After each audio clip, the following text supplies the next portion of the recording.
Derek Ramsey umaming siya ang tunay na ama ng anak ni Angelica Panganiban.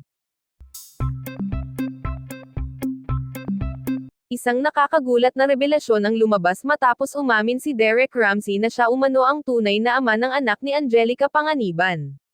Sa isang panayam, inamin ng aktor na matagal na niyang kinimkim ang katotohanan ngunit ngayon lamang siya nagkaroon ng lakas ng loob na magsalita.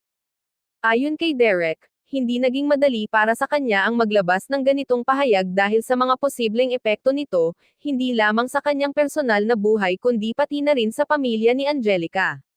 Gayunpaman, sinabi niyang nais niyang maging tapat at ipaglaban ang karapatan niya bilang ama.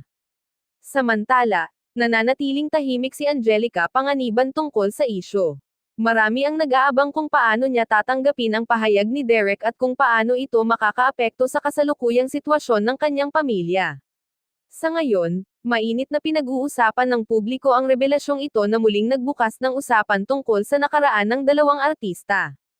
Dagdag pa ni Derek, hindi niya intensyon na guluhin ang buhay ni Angelica, bagkus ay nais lamang niyang makilala at makasama ang anak sa tamang panahon.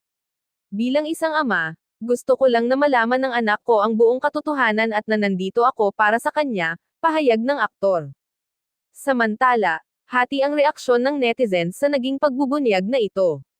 May ilan na sumusuporta kay Derek dahil sa kanyang katapatan, ngunit marami rin ang nagtatanong kung bakit ngayon lamang siya nagsalita.